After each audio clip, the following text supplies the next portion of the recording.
One of the things that we're very proud of is that through funding from the USAID, through our support to community and law enforcement project, we were able to fund the development of a community scouting partnership between the Mahenya community and Gonarezhou National Park.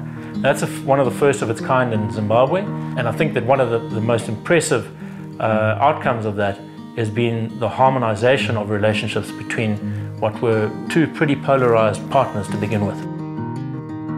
The community before were reluctant to invite GCT to come down here because before there were no negotiations about when they were arrested, you were only getting beaten. But now when you are arrested, you are cautioned, you are given directions not to get there. And then still they are giving us some projects in the community to keep us busy, not going to taking the national park as our market for if we want meat or if we want money. In 2013, Satwild was invited by the Mahenya community to support the development of Jamunda Community Conservancy, which was funded by the European Union and the first of its kind in Zimbabwe. From the outset, it was immediately apparent that there was a need for improved dialogue between the Mahenya community and the neighbouring Gonarezhou National Park. After the formation of Gonarezhou Conservation Trust, GCT, in 2017, a series of workshops co-funded by the European Union and USAID was conducted to establish dialogue between GCT and neighbouring communities and to jointly address challenges to both partners at the community level interface. This dialogue continues and forms the basis for community outreach programs around Gonarezhou National Park. So I think it's really important to involve the community within their own law enforcement in their areas. We've got a few examples of that, one being the Jamunda Community Conservancy, where the local population came and did a selection, and there's very little other opportunities for them. So perhaps some of those young boys and girls had once been poaching that area or utilizing the resources, and actually now they're being paid to look after them. So it gives them a sense of ownership and a bit of a future as well, so they can progress. And we've actually seen that this year, where some of the Jamunda community scouts who worked alongside the Gonarezhou Rangers have done 2 or 3 years on joint patrolling and securing the area. And when Gonarezhou themselves did a new selection for rangers, which is a bit of a step up, they had the tools in place to give them a head start, and they actually came and succeeded on the course. And that increased their salary and a number of other benefits and incentives for them. And it also shows the community that there is a real career for them if they wish. Since the partnership started with SAT, we managed to fence the 25 kilometers perimeter of the fence and electrify it.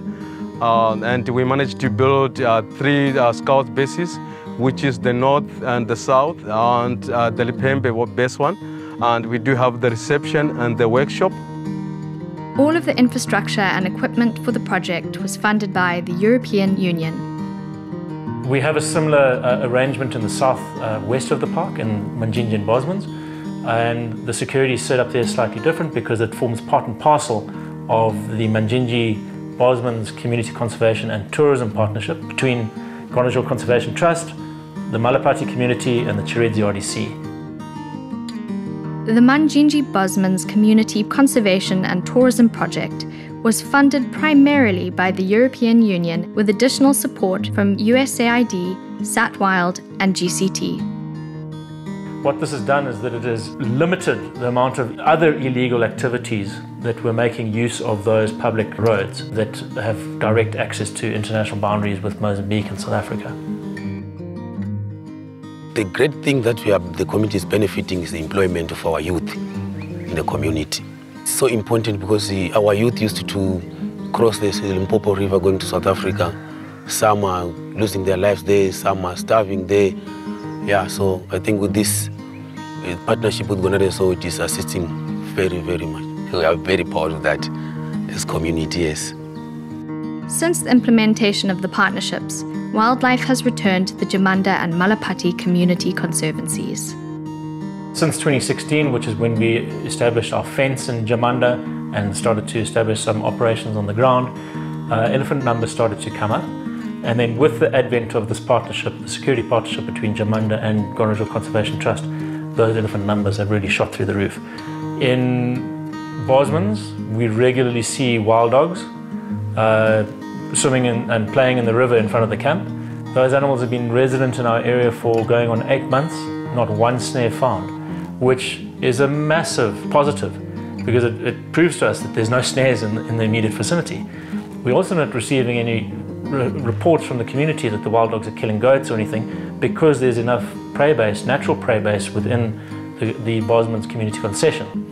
We're seeing really good upturns in populations of species like nyala, impala, waterbuck, buffalo, which are demonstrating to us that yes, the security and the partnership with GCT is working in terms of enforcement and anti-poaching operations, but also that there's buy-in from the community side where they're not coming in and setting snares or poaching with dogs or grazing their livestock in the community concession.